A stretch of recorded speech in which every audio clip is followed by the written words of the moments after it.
¡Bulla! La bulla. Estamos de nuevo aquí en Charladito con los candidatos en esta alianza que tenemos desde las elecciones presidenciales con la silla vacía, con la Universidad Sergio Arboleda y con nuestro primer candidato a la alcaldía de Bogotá, Carlos Fernando Galán. Estamos en la Universidad Sergio Arboleda, donde hay un público activo de estudiantes, muchachos.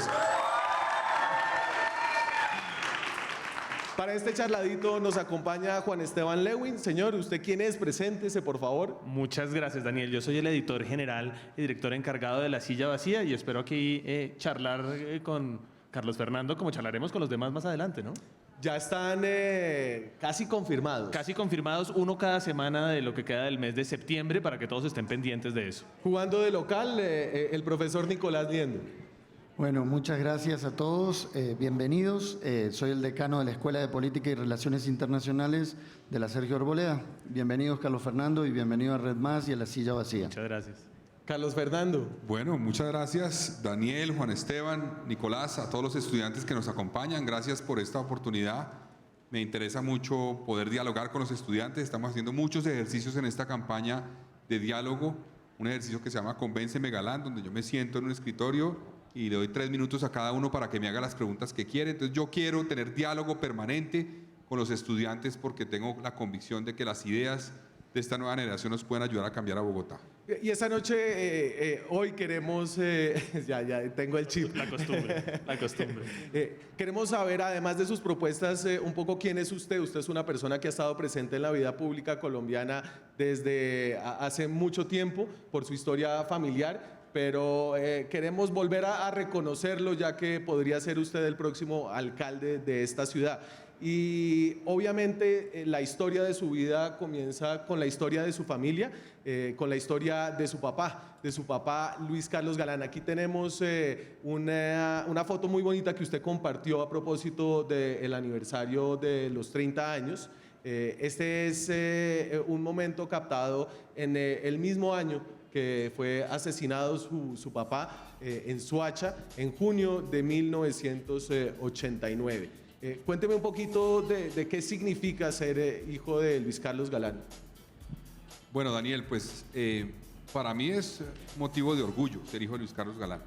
Creo que es una persona que rompió en cierta forma los esquemas políticos en los años 70 y 80 en Colombia. Muy joven, rompió con los partidos, rompió con el Partido Liberal, buscó una nueva manera de hacer política en Colombia, le apostó a generar un cambio en la conciencia de los colombianos, que eso fue en cierta forma su apuesta principal. Él decía, para que una sociedad cambie, tenemos que lograr los cambios en la conciencia colectiva. Eso es lo que realmente va a cambiar la sociedad. Y como Entonces, hijo, para mí, es decir, porque ser hijo de una persona de ese tamaño en ese momento y que se convirtió, ¿cómo era ser el hijo de Galán en ese momento, esa foto? pues, primero, Daniel, era una oportunidad inmensa, porque yo creo que a los 12 años tuve la suerte de recorrer Colombia y yo conocí más o menos 600 municipios de Colombia cuando tenía 12 años. Porque él nos integró mucho a nosotros a su campaña política, él nos hacía turnos. ¿Esa es la campaña de qué año para ubicar a la gente? 82, bueno, la primera campaña de él fue en el año 78, no, realmente 76, al Consejo de Oiva y del Socorro Santander. Usted no existía. No, yo no había nacido. Luego fue candidato al Senado en el 78 por Santander, en esa época los senadores se elegían por circunscripción departamental. Yo ya había nacido, pero evidentemente tenía meses, no me acuerdo de nada. La campaña del 80 fue la primera campaña en Bogotá, fue elegido concejal de Bogotá, siendo senador. En esa época se podía ser concejal, senador, diputado, en fin, hasta ministro al tiempo. Y en el 82 ya es la primera campaña donde tengo algunos recuerdos. Yo tenía 4 años, ya. es la primera campaña presidencial. Fue la campaña donde él tenía 38 años, se lanzó a la presidencia, montó un movimiento nuevo que se llamaba Nuevo Liberalismo, rompió con el Partido Liberal, generó la entrada de mucha gente a la política, porque muchos jóvenes, en particular en ciudades como Bogotá, sobre todo Bogotá, entraron a la política al ver en esa opción una opción distinta, nueva, reformadora, pero que no apelaba a la violencia. Él decía eso, podemos producir cambios. Obviamente estamos hablando en otro contexto, en los años 60 y 70, donde en Latinoamérica estaban las revoluciones, y él decía, los cambios en la sociedad se pueden lograr sin utilizar las armas, sino en los cambios en la conciencia. Entonces, esa campaña tengo recuerdos de eso y hay una anécdota interesante de esa campaña y es que yo no me acuerdo, él lo contaba, yo la verdad no me acuerdo, pero él decía que en la manifestación de la Plaza de Bolívar, que fue la más grande tal vez, que llenó la Plaza de Bolívar en el año 82, yo le jalé el pantalón y le dije, papá, no vas a ganar las elecciones. Evidentemente él sabía que no iba a ganar, pues él tenía... ¿Usted cuántos años tenía? Él tenía 4 años. Y él sabía, porque él sabía que estaba haciendo un ejercicio nuevo, y yo le jalé el pantalón, le dije eso, y entonces él me dijo, ¿por qué? ¿Por qué, mijito? ¿Por qué dices eso? Yo le dije, porque las manifestaciones de López son mucho más nutridas que las tuyas. Yo no tenía ni idea. Yo no había ido a ninguna manifestación de López, no tenía ni idea, pero él contaba eso diciendo, no, este niño tiene como criterio político, porque se dio cuenta que yo no tenía chance de ganar a López. ¿Y su hija ahora qué le dice? Bueno, mi hija es un personaje total, tiene 5 años, tiene más o menos esa misma edad. ¿Y ya le dijo que va a ganar o no? Pues ella me ayuda a convencer gente. Pero no le ha jalado el pantalón. No, todavía no, ella me ayuda a Pilas convencer ahí. gente. Me acuerdo que cuando Claudia López me atacó, una de las veces que me atacó, porque ella pues muy seguido lo hace, y me dijo, a Galán le falta carácter y yo no sé qué más. A Julieta le impactó, pues de 5 años dijo, ¿eso qué quiere decir? ¿Por qué te dice eso? Entonces yo le expliqué, no, pues es que ella considera que uno tiene que ser agresivo para tener carácter, yo no estoy de acuerdo. Entonces ella le cuenta a la gente eso y en una entrevista que salió en un medio hace un par de días, Julieta habla y dice, tenemos que hacer campaña recogiendo firmas pero sin atacar a nadie, no hay que atacar a nadie. Entonces ella ya, el Vamos a Calmarnos Challenge que yo lancé y es no atacar los candidatos sino concentrarnos en las ideas, ya ella misma lo asumió y dice, la campaña tiene que ser sin ataques, sin ataques. Usted lanzó un ataquito ahí. ¿A Claudia? Sí. No, pues es que... Chiquito. A ver. Es que una cosa es criticar y otra cosa es el ataque personal. Yo creo que... Y eso fue lo que surgió, llevó a que planteáramos el challenge que lanzamos. Y es que los debates están, y todavía hoy siguen así, infortunadamente, subiendo de tono y hay ataques personales y es niñito corrupto, oportunista, delincuente, en fin. Y eso pues para mí no sirve mucho para el debate político que necesita Bogotá. Entonces, yo sí creo que hay que tener la capacidad de debatir, criticar, decir usted es incoherente por esto y esto y esto, no estoy de acuerdo con esto por esto, pero eso es distinto a salir a atacar personalmente y agredir personalmente a alguien. Ayer en un debate, por ejemplo, ella se despachó contra los otros candidatos y después se fue porque dijo que no tenía tiempo para oírlos. Eso me parece que es irrespetuoso. Otro.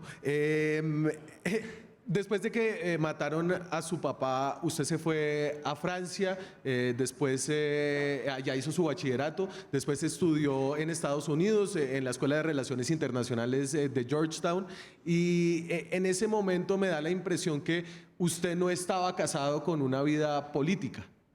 Pues no estaba casado todavía con una vida política electoral, digamos así, activa. Me interesaba la política. ¿La seguía? La seguía permanentemente. Mi primer trabajo en la universidad fue en una cosa que se llama la Base de Datos Políticos de las Américas, que lo maneja la universidad, el Instituto de Estudios Latinoamericanos de la universidad, y estaba Miguel Ceballos en esa época y estaba... De esta casa, el propio Miguel Ceballos. Miguel Ceballos estaba ahí y estaba en un proyecto que se llamaba el Proyecto Colombia en la Universidad de Georgetown, y estaba también Arturo Valenzuela, recuerdo, y yo participé ahí y básicamente lo que tenía que hacer era montar en la web las normativas electorales de todos los países de Latinoamérica. Básicamente eso es lo que hacía, era como medio programación ahí, un poquito ahí como precaria. Y eso fue mi primer trabajo, me pagaban $6 la hora, me acuerdo, y después empecé a trabajar en periodismo. Y fui corresponsal de semana en Washington 1 año, siendo estudiante todavía de la universidad. Del año 2000 a 2001 me tocó, por ejemplo, la elección presidencial de Bush, cuando fue elegido la primera vez. Sí. Y era chévere, la verdad, le confieso, porque me pagaban por página publicada. No sé a usted cómo le pagaban cuando usted estaba por allá. Pero a mí me pagaban por página publicada. Y mal. Mal, sí, los periodistas nos pagan mal, sí. Pero me acuerdo que, ustedes no recuerdan eso, pero en el año 2000, Bush y Gore en la elección presidencial terminó eso como, no me acuerdo la diferencia, eran como 100 votos o 150 en Florida, votos. Sacó más votos Gore que Bush. Sí, pero en el problema en la Florida, en la Florida la diferencia era mínima y duraron como 1 mes y medio hasta que la Corte Suprema de Estados Unidos un día dijo ya no hay más reconteo, el presidente es Bush y punto. Pero esas 6 semanas páginas a la me pedían en semana un artículo de 3 páginas, de 4, de 5 y yo era feliz todo, que esto no se acabe nunca porque esto me está dando plata para poder vivir bien acá. Carlos Fernando, ¿y en ese momento su hermano Juan Manuel ya estaba en política para volver al tema de la familia? ¿O cuándo entró? ¿Cómo entra usted y su hermano Juan Manuel? No, él fue nombrado viceministro de la Juventud por Andrés Pastrana en el 98. Eso era un ministerio, el viceministerio de la Juventud era parte del Ministerio de Educación. Cuando él estaba ahí, él transformó eso en un programa presidencial que se llamaba, o se llama, no sé si existe todavía, Colombia Joven. Colombia Joven. Entonces él entró en el 98 y él llegó a hacer una maestría en Washington también, cuando yo ya estaba trabajando como corresponsal.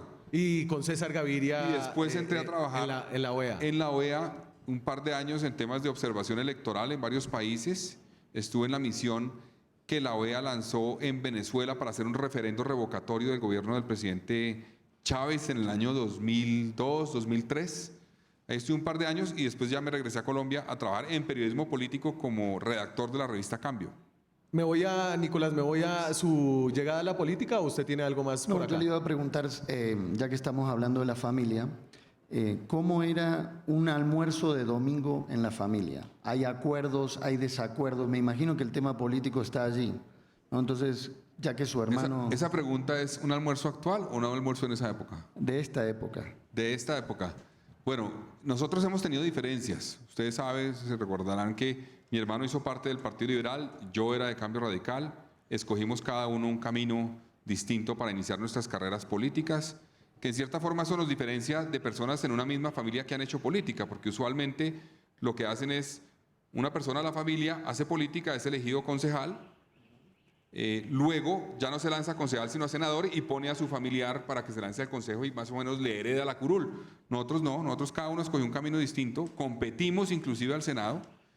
Entonces, eso llevó a que las discusiones en la mesa siempre fueron interesantes, a veces de diferencias. Hace 8 años, por ejemplo, Juan Manuel no me acompañó cuando fui candidato a la alcaldía de Bogotá, porque él estaba en el Partido Liberal y el candidato era David Luna, y fue el director del Partido Liberal en Bogotá apoyando a David Luna. Entonces, eso está cambiando, y en esta elección ya, después de que cada uno construyó su camino, Juan Manuel me está ayudando en la campaña, además porque los dos nos encontramos con una coincidencia, y es que él rompió con su partido porque consideró que el Partido Liberal se había desviado de su origen, de su pensamiento, había hecho alianzas que no eran coherentes, y yo también tomé una decisión similar en Cambio Radical, salimos, entonces coincidimos en esta etapa, Sí. en estar buscando abrir una nueva opción, y eso es lo que representa Bogotá para la gente. Yo le voy a poner aquí un pedacito de video de su entrada a la política, que fue con Germán Vargas Lleras. Esto es en la campaña del 2010, la campaña presidencial, cuando Germán Vargas Lleras estaba lanzando a la presidencia de la República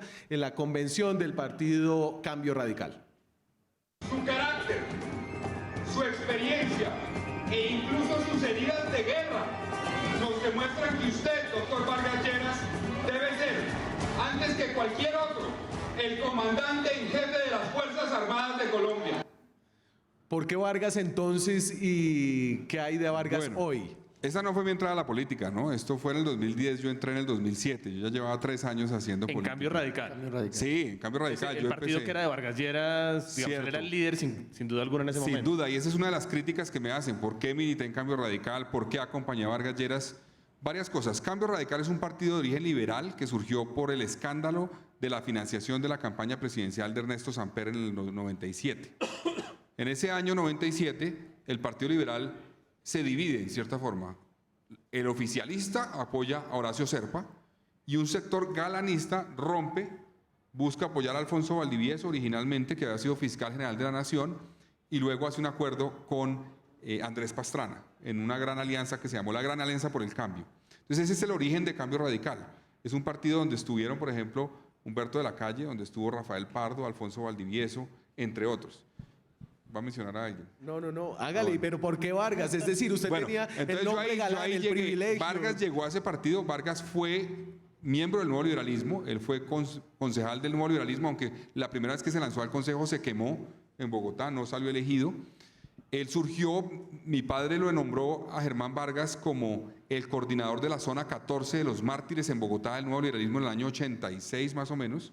Entonces, Vargas tuvo su origen en el Nuevo Liberalismo. Entonces, cuando yo estuve en El Tiempo, que eso nos faltó, yo fui editor político del Tiempo un par de años, Vargas me invita a entrar a la política en Bogotá como candidato al Consejo en Cambio Radical. Pero seguro Gaviria también lo había invitado a irse al Partido Liberal. Es decir, a que O Gaviria invitó a Juan Manuel.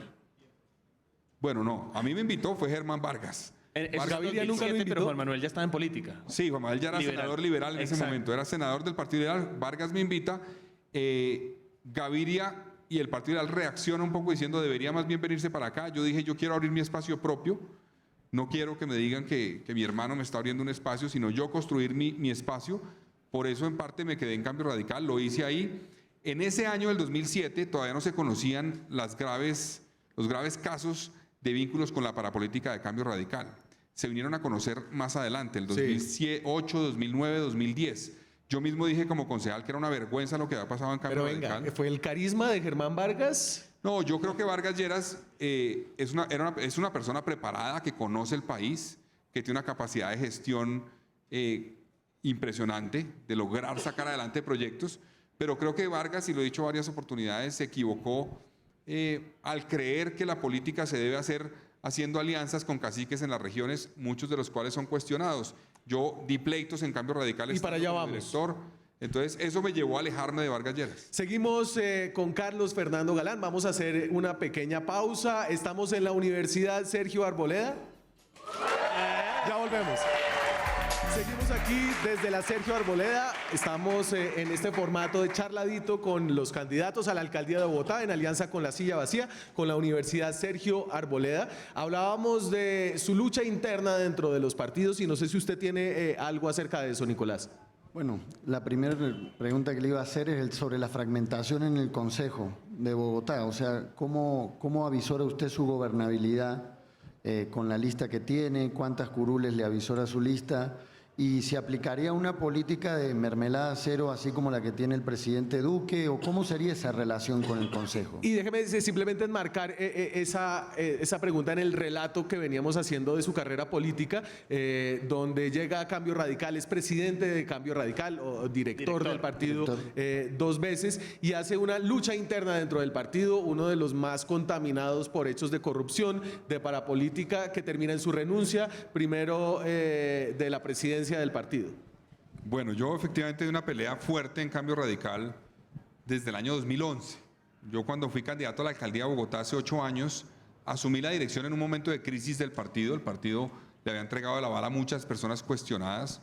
Yo hice una purga fuerte, aunque logré sacar solamente 170 de 308 candidatos que traté de sacar, porque muchos se defendieron ante el Consejo Nacional Electoral, ante el Consejo de Estado. Ahí estaba gente como Kiko Gómez. Me enfrenté a Kiko Gómez, que me amenazó directamente porque cuando le dije que le iba a quitar el aval por tener una investigación penal por vínculos con paramilitares, me contestó: a usted le puede aparecer, doctor Galán, mañana en Maicao una investigación también por recibir plata para su campaña a la alcaldía. Y Solo yo le para dije, que pues, recuerden, Kiko Gómez está condenado por homicidio hoy, ¿no? Claro, Kiko Gómez, después se demostró que todo lo que yo dije era cierto, terminó condenado. Me enfrenté también a Oneida Pinto, eso fue 4 años después, porque era la heredera de Kiko Gómez, y me enfrenté, digamos, a varios candidatos de Cambio o que trataron de entrar en Cambio y yo les negué el aval. Finalmente, en el 2018, yo consideré que era incoherente. Espérese. Ok. No, porque usted dio una lucha que fue muy dura, que fue una lucha que han dejado de dar muchos políticos en Colombia, que es la lucha dentro de los partidos. Tratando de salvar el Y partido, es decir, la narrativa de la coherencia, Lewin, es que yo puedo ser coherente con unos principios, así mi partido de alguna forma sea incoherente, si yo lucho dentro de ese partido para salvarlo de alguna manera. Es que, Daniel, yo creo que ningún partido está exento a que personas que militan en él puedan terminar involucradas en casos de corrupción. Ninguno, absolutamente ninguno. La pregunta es cómo actúa el partido frente a eso. Si el partido reconoce el problema, lo enfrenta o si lo niega. Porque es que es muy común en política en Colombia que cuando hay denuncias frente a los miembros del partido en el que uno está, digan los candidatos o los líderes políticos, es una persecución. Yo les recuerdo una cosa: cuando yo era concejal de Bogotá y denuncié el cartel, y en particular lo que pasaba con Samuel Moreno, Iván Moreno, senador del Polo, Iván Moreno, Jorge Robledo, por ejemplo, decía: esto es una persecución del DAS uribista que están montando un rollo contra el Polo Democrático. Entonces, así ha sido la reacción muchas veces de los partidos. Es decir, cuando nos investigan a nosotros, es una persecución. Y yo creo que eso es incoherente. Entonces yo siempre dije, para no tener coherencia y tener autoridad moral para poder decir que en otro partido hay alguien cuestionado, debe arrancar por su propio partido. Y por eso yo lo hice en cambio, y no solamente en esa oportunidad de los avales, lo hice también en lo que tuvo que ver con el volteo de tierras, que es la corrupción en la manipulación del uso del suelo, donde involucré en las investigaciones y denuncié a miembros de Cambio Radical. Yo sí creo que es fundamental ser coherente de esa forma. Carlos Fernando, ¿y en qué punto ya es demasiado? Claro. Porque usted se terminó saliendo. ¿Qué fue lo que lo llevó a hacer demasiado y por qué? Y entonces déjeme, yo pongo Eso, un ponga la pedacito carta. de la carta del 2018, una carta reciente que es cuando renuncia no solamente al partido Cambio Radical, sino a su curul en el Senado de la República. Dice Carlos Fernando Galán: la bancada de Cambio Radical ha decidido apoyar al candidato del Centro Democrático para la segunda vuelta. No me puedo identificar con el proyecto político del Centro Democrático, pues no es coincidente con mis principios, y creo que tampoco lo es con los principios que dieron origen a Cambio Radical. Los colombianos en las pasadas elecciones del 27 de mayo, la primera vuelta presidencial, dieron una lección sobre la política. La coherencia es fundamental en la política. En consecuencia, he tomado la decisión de renunciar a Cambio Radical y a mi curul en el Senado. Pues mire, yo en Cambio Radical hice un esfuerzo por acompañar la paz, el proyecto de paz, haciéndolo con crítica.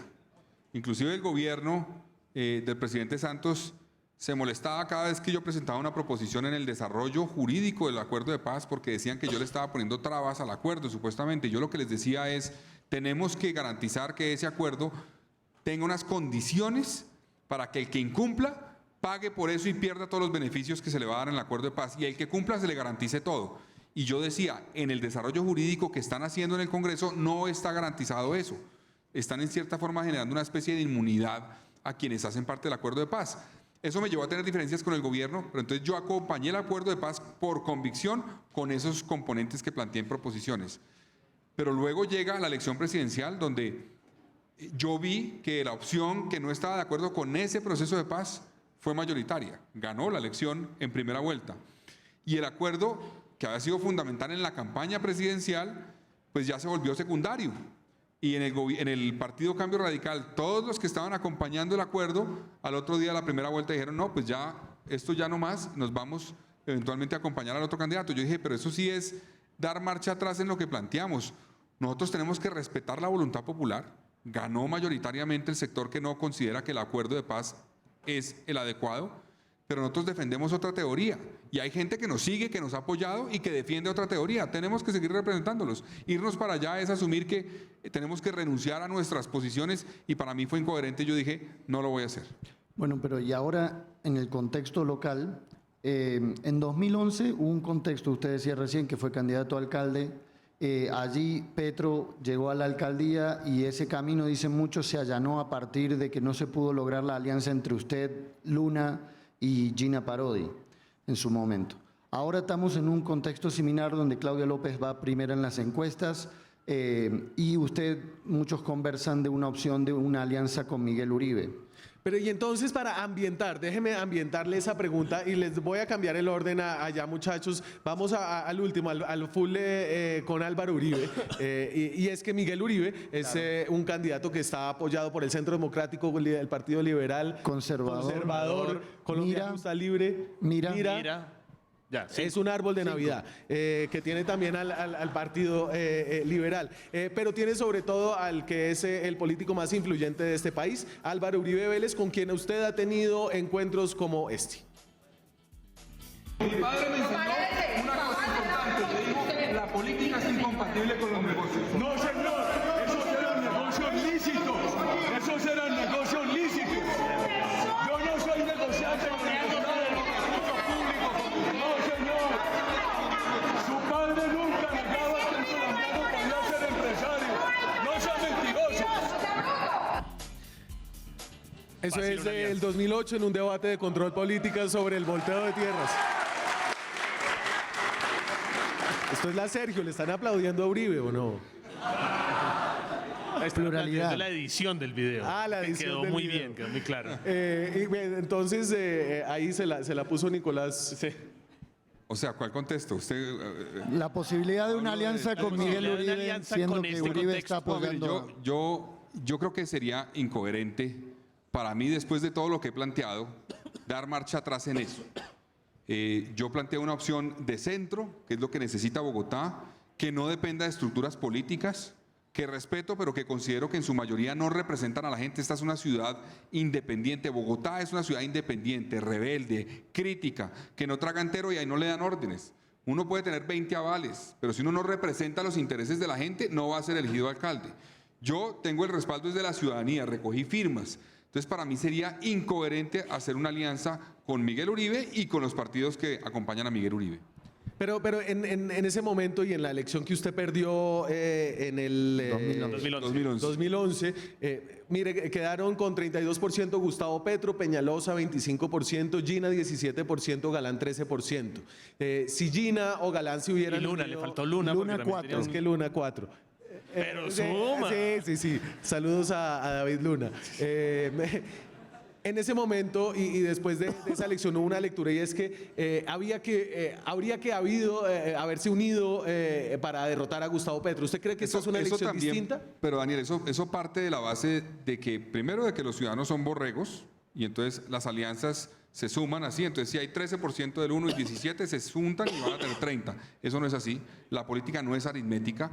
Hay cosas que llevan a la decisión del votante que tienen que ver con cómo percibe al candidato, por qué lo acompaña, por qué le genera confianza, su propuesta. Entonces, para mí la política no es aritmética, no se suma así. Inclusive, yo le digo una cosa, yo a quien más le quité votos en la elección del 2011 fue a Gustavo Petro. La gente que votó por mí era gente que habría votado por Gustavo Petro si yo no hubiera estado en la contienda. Entonces es relativo decir que cualquier alianza va a sumar.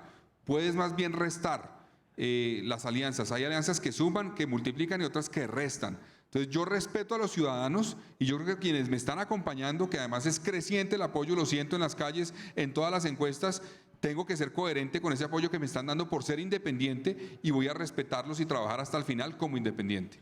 Y entonces recuerdo que Carlos Fernando Galán llamó a votar en blanco en la elección presidencial. En la segunda vuelta, porque en la primera llamó a votar por Germán Vargas Lleras. Claro que sí. ¿Y cuál es la posibilidad ahora de un apoyo de Vargas Lleras? Yo renuncié a Cambio hace ya un año largo y para mí también sería incoherente recibir el apoyo del partido al que renuncié. Ahora, no digo que no haya personas en Cambio Radical, en el Partido Liberal, que no están de acuerdo con la decisión que han tomado algunos de esos partidos, bases liberales, bases conservadoras, que sienten que su partido no los representa y quieren acompañarme. Hay mucha gente que me está acompañando. ¿Pero ha hablado con él? Con él no he hablado hace más de un año. Hace más de un año no he hablado con él y creo que sería incoherente buscar una alianza también con el partido y la institucionalidad del partido a la cual renuncié hace más de un año. Y aquí para empezar a cerrar esta discusión sobre coherencias, incoherencias políticas, cambios y salidas de partidos, le voy a poner un pedazo de video donde usted defiende a Enrique Peñalosa luego de más o menos 3 meses de esa alcaldía. Esto es de RCN, del programa de José Manuel Acevedo.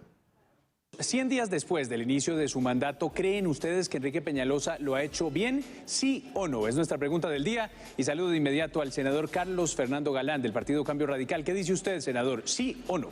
Yo creo que sí lo ha hecho bien. En estos 100 días ha empezado a poner la casa en orden y ha entregado resultados. Por ejemplo, la seguridad ha mejorado, 48% menos de hurto de celulares, 15% menos de homicidios. Y ha empezado a tomar las bases de lo que será la solución de los problemas graves de Bogotá, como la movilidad, mejorar Transmilenio, empezar a construir nuevas troncales. Para eso hay que planear, diseñar. Y estos 100 días han garantizado que se empieza a poner la casa en orden y se toman las medidas para los 4 años que vienen. Y ahí con Holman, ¿no? Con Holman, que estamos compitiendo ahora. Pues mire, yo apoyé a Peñalosa hace 4 años. Yo considero que Peñalosa ha tenido aciertos y ha cometido errores. Aciertos, como lo decía ahí, empezó a hacer el esfuerzo para organizar la casa en términos, por ejemplo, de proyectos que necesita Bogotá, pero también ha tenido errores. Por ejemplo, la forma como él ha abordado la discusión política con la crítica ha sido equivocada. Un alcalde no puede ser arrogante, no puede imponer las cosas, tiene que tener la capacidad de dialogar, de escuchar a sus críticos inclusive. Y en eso se ha equivocado el alcalde Peñalosa, y eso no es un tema de forma, como dicen algunos, porque en el fondo afecta a proyectos fundamentales. Si uno no se sienta con los críticos, por ejemplo en temas ambientales, a oír su posición, a conocer su visión, a conocer sus críticas, no va a corregir problemas. Y otra cosa, ha tenido problemas en la política de seguridad. En esos primeros meses iba mejor, pero a hoy el tema de hurtos se ha agravado. Tenemos los hurtos disparados en Bogotá, más de 400.000 hurtos. Y yo creo una cosa final, antes de que me contrapregunten. Uno tiene que tener la capacidad en política o la libertad, digámoslo así. Uno no puede estar condenado a que porque uno apoya a una persona en una elección, tiene que aplaudirle absolutamente todo, porque entonces es incoherente si le critica algo. Eso es absurdo. Y también es absurdo decir, yo no apoyé a este, por lo tanto tengo que criticarle todo porque no es de mi partido. Eso también es absurdo. Uno tiene que tener la capacidad de reconocer, y eso para mí es ser coherente, lo bueno de los contrincantes y los errores del lado de uno. Le iba a preguntar justamente cuál era, porque usted habla en la carta que vimos hace un momento de que un mensaje muy claro político de que la coherencia es fundamental en la primera vuelta del año pasado, en la que a su candidato le fue muy malo, su candidato de aquel momento. ¿Qué fue lo que usted entendió en concreto en ese momento? ¿Cuál es ese mensaje que usted ve que le dijo la ciudadanía en la primera vuelta presidencial? Pues yo acompañé a Vargas Lleras en esa campaña y lo que entendí es que si bien Vargas Lleras tenía la propuesta, tal vez la mejor propuesta en términos de lucha contra la corrupción en el documento, en el papel, pues en la práctica se evidenciaba que no, digamos, se podía poner en práctica por la forma como él decidió rodearse en la campaña. Y eso lo castigó la gente. La gente dijo, pues puede tener la mejor propuesta, pero si no me convence a mí porque está rodeado de gente con quien no debe estar rodeado, pues no voy a votar por él. Eso es incoherente. ¿Eso lo llevó a usted también a salir de partido? Sí, claro, porque yo vi que el porque partido... hablamos de lo de Iván Duque, pero también hubo una cuestión de la campaña misma. Es una combinación de las dos cosas. Claro, porque yo me di cuenta que el partido, después de yo dar tantas peleas, ya no tenía problemas para poder reconocer sus propios errores, sino que era además incoherente, las dos cosas. Entonces yo creo que eso hacía que yo estaba, digamos, remando contra la corriente solo en ese partido en cierta forma y consideré que valía la pena es buscar un camino nuevo. Nos queda todavía tiempo con el candidato a la alcaldía de Bogotá por el movimiento, ¿cómo es que se llama su movimiento? Ay, pero no. Perdón. Así, Bogotá para la gente, Perdón, Bogotá para la gente. Bogotá para la gente, son tantos Si ven el movimientos. tarjetón van a encontrar un logo, Bogotá para la gente, no un mercado persa, no, un logo, Bogotá para la gente, nada más. Nos vamos a la pausa y ya regresamos. Candidatos en alianza con Zona Franca del canal Red Más, La Silla Vacía y la Universidad Sergio Arboleda. Estamos con el candidato del partido del movimiento Bogotá para la gente, Carlos Fernando Galán. No, me tocó escribirla. Muy bien. No, porque es que cambian de movimiento. No, ese yo es el problema de solamente dejar una los vez, a mí no me partidos, ponga ahí, hermano. no, una vez, Bogotá para la gente. Tenemos unas preguntas de algunos líderes de la ciudad, pero antes de eso usted había quedado con algunas dudas. Sí, yo creo que podemos retomar la pregunta de Nicolás de hace un rato, de usted cómo se ve en el futuro, usted que salió de un partido político, va a llegar, si es elegido, a gobernar con un consejo de partidos, básicamente. ¿No? Y donde Pues además hay mire. dudas de cómo le va a ir a su lista, pero es que inclusive si le va muy bien a su lista, pues va a ser minoritaria claramente. Sí. ¿Cómo va a Bueno, manejar eso? Le apostamos a tener una bancada grande. Esa lista además es de gente nueva, gente que no está en el consejo en este momento. La lidera una mujer que se llama Marisol Gómez, una periodista que trabajó más de 20 años en investigación, en particular en temas de conflicto, paz y seguridad. Y le apostamos a que esa lista saque una bancada mayoritaria en el consejo. Bueno, pero evidentemente... Nunca una bancada ha tenido más de 13 concejales, y mal no estoy, en los últimos 20 años. Una cifra así, de 45, 46 11 este año. 11 es la mayoritaria. Entonces, incluso si usted sacara 11, que sería Tendré que una trabajar noticia en con sí los misma. demás partidos, sin lugar a dudas. Y mire, y eso no va a ser problema. Muchos de los concejales no se sienten representados por la decisión que tomó su partido en acompañar candidatos a la alcaldía. A Miguel voy Uribe mencionar está nombres. diciendo, pero ¿quién más? Hay gente del Verde que no está contenta, hay gente del Partido Liberal que no está contenta, hay gente de Cambio Radical que quiere acompañarnos. Entonces, yo voy a tener toda la capacidad de trabajar con los partidos, pero en una relación respetuosa. No voy a permitir ninguna extorsión, no voy a entrar en una discusión transaccional donde a cambio de un apoyo en el Consejo yo voy a otorgar cargos o cosas de ese estilo, pero sí voy a tener diálogo, que es fundamental O para... sea, como poder el gobierno lograr. de Iván Duque. Pues yo creo que, no sé si lo ha hecho bien en ese sentido, creo que hay que destacar que el presidente Duque ha tratado de hacer un esfuerzo para cambiar la forma como se hace política.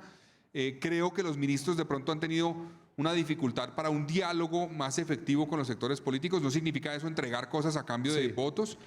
Y yo sí tendré secretarios que sean técnicos, conocedores del tema, pero también con capacidad de diálogo para poder lograr convencer en el Consejo. Y tenemos una pregunta que le vamos a hacer a todos los candidatos. ¿La quiere hacer usted, Nicolás? ¿Y sabe cuál es? Sí. Ah, perfecto. Esa. De acuerdo al estatuto de la oposición, ¿no? El que sale segundo en esta elección en la alcaldía iría al Consejo de Bogotá. ¿Usted está dispuesto a cumplir con esa responsabilidad que la norma establece? En caso de que quede segundo. Yo sé que usted A mí quiere no me quedar de gusta primero. contestar Claro. preguntas hipotéticas, porque yo creo que debo preocuparme más bien por la posibilidad que tengo de llegar a la alcaldía y concentrarme en eso. Si eso no sucede, evaluaremos la decisión que haya que tomar, pero yo quiero concentrarme en este momento es en que tengo una posibilidad muy grande de llegar a la alcaldía y prepararme para tener el equipo más preparado para garantizar que abordamos la alcaldía desde el primer día con toda la contundencia. Galán, un número de 1 a 3. 1. Bueno, tenemos 3 videos, por eso el número de 1 a 3, de unos jóvenes transformadores por Bogotá que revisamos en la silla vacía. El número 1 es de Andrea de Latin Latas, que hace un trabajo muy interesante con música a partir del reciclaje, reciclando elementos. Y le va a hacer una pregunta a partir justamente de esa experiencia. Yo creo que ya la podemos pasar.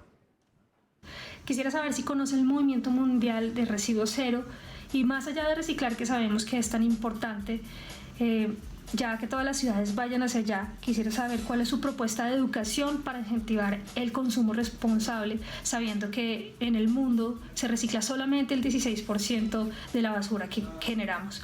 ¿Cuál es su estrategia de educación para cambiar y transformar? Bueno, Andrea, ¿no? Andrea se llama ella. Sí. Sin lugar a dudas, pues la estrategia de educación apunta a cambiar la cultura de los ciudadanos, la cultura del consumo que tenemos hoy. El esquema como funciona el manejo de residuos en Colombia, no en Bogotá, es equivocado y hay que cambiarlo. Es un esquema que promueve los rellenos sanitarios y promueve llevar peso a los rellenos sanitarios. No hay ningún incentivo para un operador de reducir los residuos que se llevan al relleno y eso es equivocado. Pero la pregunta va más apuntada obviamente a lo que tiene que ver como cómo logramos un cambio desde el punto de vista de los ciudadanos. Primero hay que tener conciencia.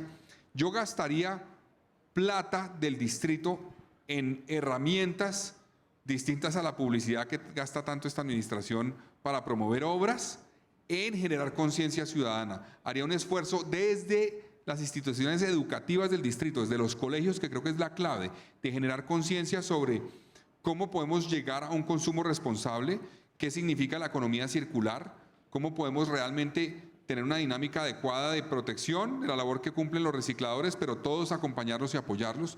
Yo creo que la clave está ahí, es en políticas educativas de conciencia ciudadana. Los cambios culturales son los más difíciles de lograr, los cambios en la conciencia y en el comportamiento de la gente. Pero creo que se pueden lograr. Bogotá lo ha logrado en el pasado. Aquí hace 25 años ¿En su casa tiene bolsita blanca? ¿En su casa tiene bolsita blanca? Bolsita blanca y bolsita negra. Hace separación en la fuente. Sí, el problema radica en que a veces, muchas veces, infortunadamente, la gente saca las dos bolsas y si no ha pasado el reciclador porque no hay la capacidad de que pase, llega el camión y se lleva las dos bolsas, la separada, la blanca y la negra. Eso es absurdo, eso es parte del problema del esquema.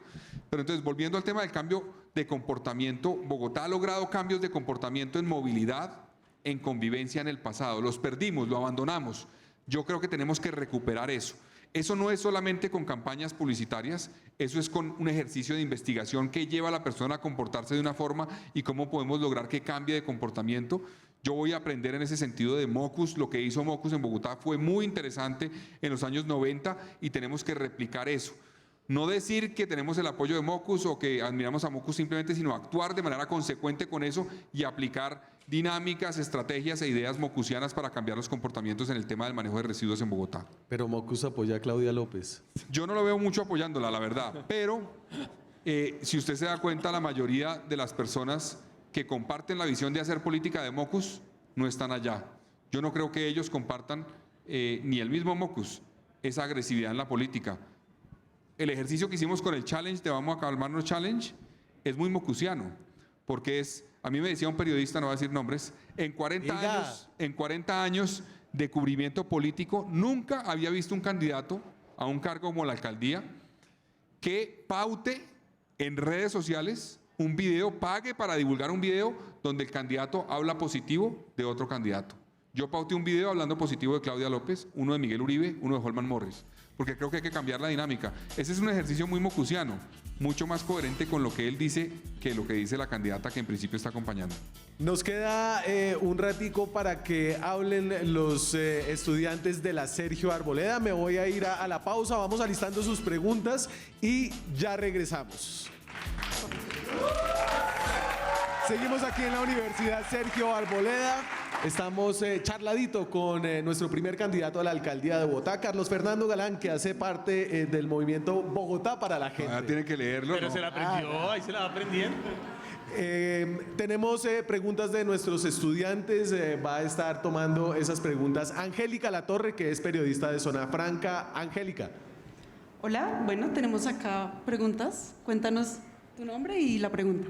Bueno, buenos días a todos. Yo me llamo Alejandra Guerrero, soy estudiante de Política y Relaciones y mi pregunta es muy sencilla.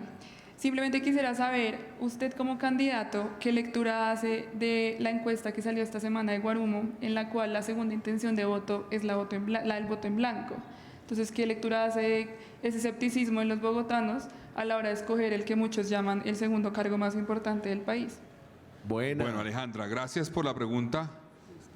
Y me parece importante además decir que yo le estoy contestando a los estudiantes.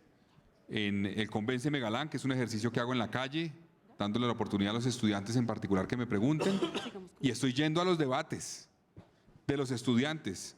Y aprovecho esto para hacerle un llamado a Claudia López, con todo el respeto, pero vamos a calmarnos. ella no fue al debate de la Nacional, no fue al debate de la Javeriana, no fue al debate de la Universidad Distrital. Y yo creo que los estudiantes merecen que los respetemos, discutamos nuestras propuestas, las contrastemos juntos, y eso es fundamental para el diálogo. Entonces, Alejandra, esa encuesta coincide con muchas en el tema del voto en blanco, que es alto, sin lugar a dudas. Creo que tiene que ver con que todavía hay un nivel de desconocimiento alto de algunos candidatos. Creo que tiene que ver con un cansancio que hay con la polarización en la política. Hay mucha gente desencantada, desinteresada de la política por cuenta de que la política se convirtió en un pleito permanente. Pelea, pelea, pelea, pelea. Es sana la discusión, hay que contrastar, pero otra cosa es la agresión, que unos le dicen al otro paramilitar, el otro le dice al otro guerrillero, y ahí no baja la discusión. Entonces yo creo que eso ha contribuido a que la gente se desinterese un poco. Yo espero que espacios como las universidades, como lo que estamos teniendo ya, la posibilidad de estar aquí con ustedes, las demás universidades y lo que estamos haciendo nosotros en particular, de llegarle a los estudiantes directamente, rompa con ese escepticismo y nos permita eventualmente crecer. En esa encuesta en particular se ve, según la imagen favorable de los candidatos, que el que tiene más posibilidades reales de crecer soy yo, es mi candidatura. Entonces yo le voy a apostar a eso y lo voy a hacer llegando y trabajando con los estudiantes para que me ayuden con ideas, propuestas, escuchándolos e incorporándolos. Y hay contrapregunta, Nicolás. Sí, cortita. En las elecciones a nivel de América Latina, en Colombia, en las últimas elecciones en Bogotá, parece ser que los electorados están en contra de lo que se llaman los tibios, ¿no? O sea, al contrario, o sea, como que le gusta la polarización. Entonces, ¿usted cómo se ubica ahí y cómo le responde a eso que los datos muestran? Bueno, yo creo que eso no aplica en Bogotá. En Bogotá la gente sí está cansada del pleito permanente y eso lo demostró la primera vuelta presidencial, donde los extremos no ganaron la primera vuelta presidencial en Bogotá. Otra cosa distinta fue a nivel nacional. Y yo creo que pues uno no puede ser tibio en el sentido de no asumir posiciones frente a los temas. Yo asumo posiciones claras y concretas frente a los temas. En qué estoy de acuerdo, en qué no estoy de acuerdo y lo digo de frente. No tengo miedo a asumir posiciones. Pero creo que eso no puede ser, en principio, visto como que debe ir acompañado con una agresión a los demás, con un ataque a los demás. Entonces yo le bajo el nivel a la discusión, discuto, debato, contrasto, critico, pero respeto a los demás y creo que eso es lo que quiere la gente. Vamos con otra pregunta. Perfecto, Mario, cuéntanos, ¿qué te preguntas? Buenas, candidato.